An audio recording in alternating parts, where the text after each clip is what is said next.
जय हिंद मित्रों, मैं ललित तस्लीम अपने चैनल सावधान भारत में आपका स्वागत करता हूं। मित्रों, मैंने अपने पिछले वीडियोस में बाइबल की छठी पुस्तक यहोशू के ऊपर चर्चा की थी।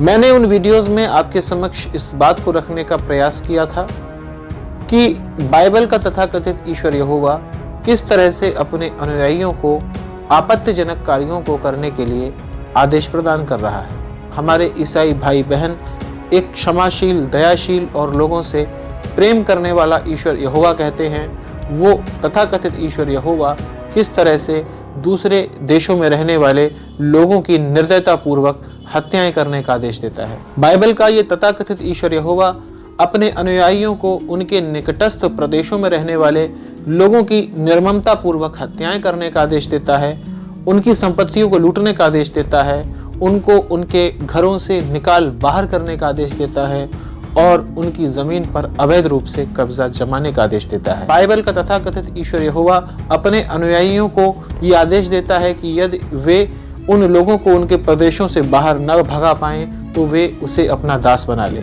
बाइबल का तथाकथित ईश्वर यहोवा अपने आदेशों में हर उस अपराध को करने का आदेश देता है जो मानवता के विरुद्ध अपराध है।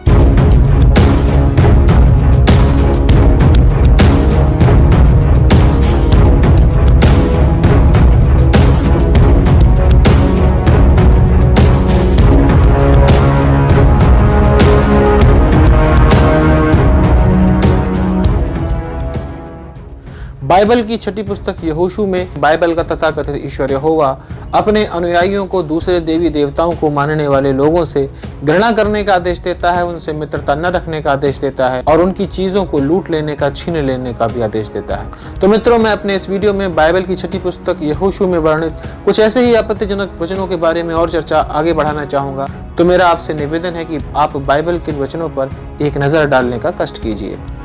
सबसे पहले बाइबल की छठी पुस्तक यहोशू के अध्याय नंबर 17 के वचन नंबर 17 और 18 में वर्णित इन वचनों को देखिए। तब यहोशू ने यूसुफ, एप्रैम और मनश्शे के लोगों को कहा, किंतु तुम लोगों की संख्या अत्यधिक है और तुम लोग बड़ी शक्ति रखते हो। तुम लोगों को अधिक भूमि मिलनी चाहिए। तुम लोगों को पहाड़ी प्रदेश लेना होगा। ये जंगल है, किंतु तुम लोग पेड़ों को काट सकते हो और रहने योग्य अच्छा स्थान बना सकते हो। यह सारा तुम्हारा होगा। तुम लोग कनानी लोगों को उस प्रदेश को छोड़ने के लिए बलपूर्वक विवश करोगे।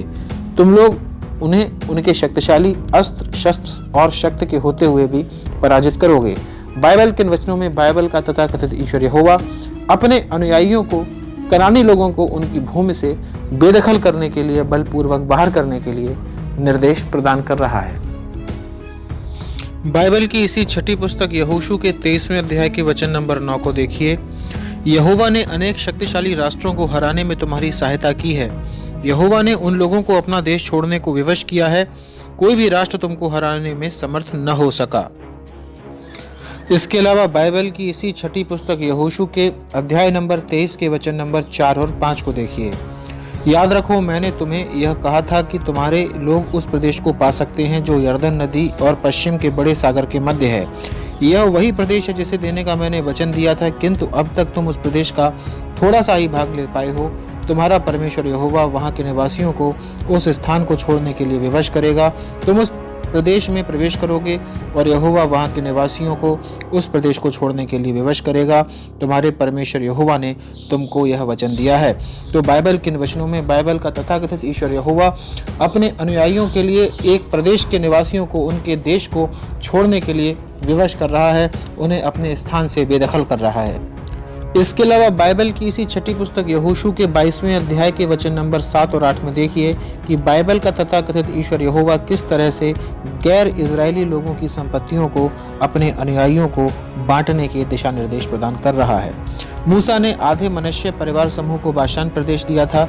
यहोशू ने दूसरे आधे मनश्शे परिवार समूह को यर्दन नदी के पश्चिम में प्रदेश दिया। यहोशू ने उनको वहां अपने घर भेजा। यहोशू ने उन्हें आशीर्वाद दिया। उसने कहा, तुम बहुत संपन्न हो, तुम्हारे पास चांदी, सोने और अन्य बहुमूल्य आभूषणों के साथ बहुत से जानवर हैं। तुम लोगों के पास अनेक सुंदर वस्त्र हैं। तुमने अपने शत्रुओं से भी बहुत सी चीजें ली हैं। इन चीजों को तुम्हें आपस में बांट लेना चाहिए। अब अपने अपने घर जाओ।